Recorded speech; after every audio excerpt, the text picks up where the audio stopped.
Fernie, BC emergency crews gained access to part of an arena in Fernie, BC, on Wednesday more than 24 hours after 3 workers died following an ammonia leak while emergency maintenance was being done on refrigeration equipment.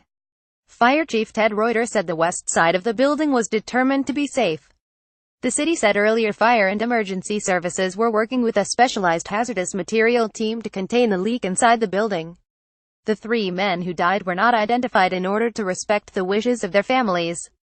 The city said 2 of the men were municipal employees while the company that employed the 3rd man said he worked out of their Calgary branch. A state of emergency remained in effect and Fire Chief Ted Reuter said plans were being made for people who would have to stay out of their homes for another night. About 60 people living near the Fernie Memorial Arena were asked to leave on Tuesday as a precautionary measure, Mayor Mary Giuliano said.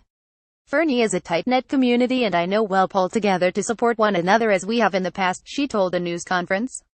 Sadly, we lost 3 people yesterday, 2 of whom were part of the City of Fernie family. On Facebook, the city said Tuesday the arena was closed for emergency maintenance before it confirmed there had been 3 fatalities. Reuters said crews responded shortly before 1 p.m. to reports of a leak of anhydrous ammonia at the arena and arrived to find someone performing CPR on a person. Crews then entered the facility and found 2 other victims, he said. After performing an interior search, Reuters said they had to leave the building for safety reasons. Yesterday was an extremely difficult day for us here in Fernie, he said. WorkSafe BC, the BC Environment Ministry, the Interior Health Authority and the Hazardous Materials team from Calgary were at the arena on Wednesday. Reuters said they were checking levels of ammonia in the air around the arena, but he did not release any details. The mayor, fire chief and an RCMP sergeant would not answer questions at news conferences Wednesday, citing a request from the Mounties.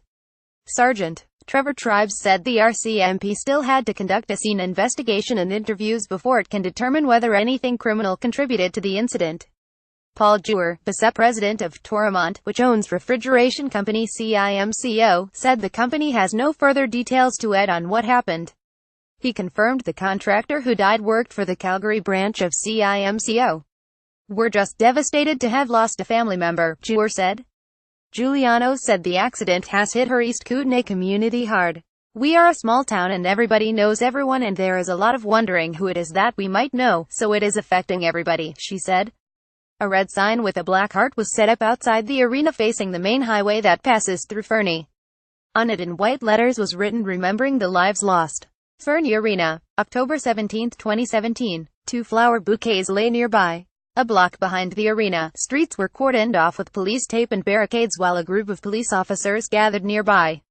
Premier John Horgan and Labour Minister Harry Bains issued a joint statement, saying they were saddened to learn of 3 workplace fatalities. This is a tragic situation. Families and friends are grieving, and our hearts are with them, they said. Neither workers nor their families should have to fear for their safety when they are on the job.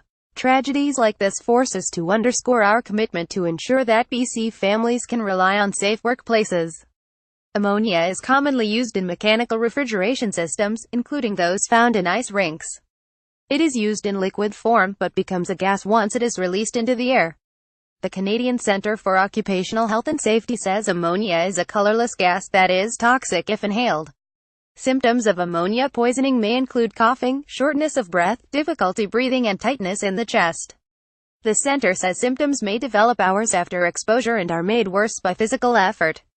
Irene Lanzinger, president of the BC Federation of Labour, offered her condolences to the families, friends and community of the 3 workers killed.